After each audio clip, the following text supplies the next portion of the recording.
I rise today to present AB 3088, a critical measure to protect California renters and landlords. I'd first like to thank all the co-authors, leadership, the governor, and the advocates for the extensive negotiation on this particular bill.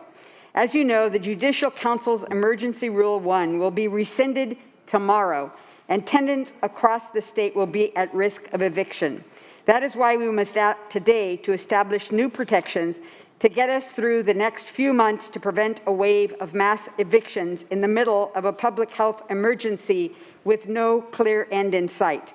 The unprecedented job loss experienced by tenants have left many landlords struggling to cover the rents and the responsibilities that they have. This burden is especially hard for small mom and pop landlords who depend on rental income to cover their living expenses.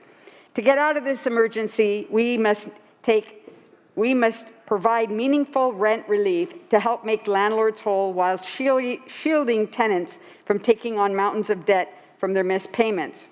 For tenants, AB 3088 sets up a multi-phase approach. The first phase focuses on the initial pandemic period, which was declared March 13th through tomorrow, and it provides that a tenant cannot be evicted for rent missed during this time.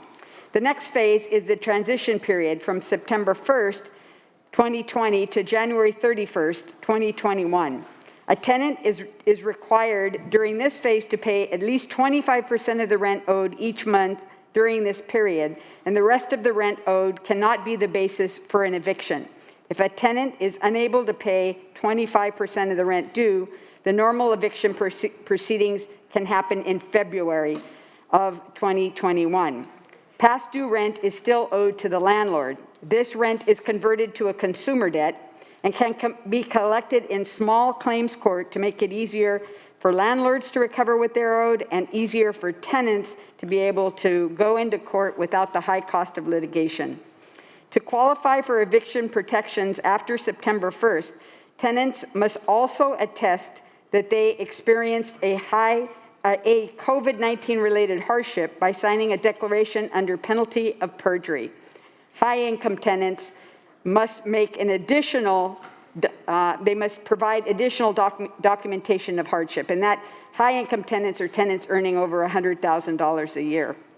The bill also protects the authority of existing local ordinances, so tenants in jurisdictions that have more protective local ordinances can still rely on those protections until they expired.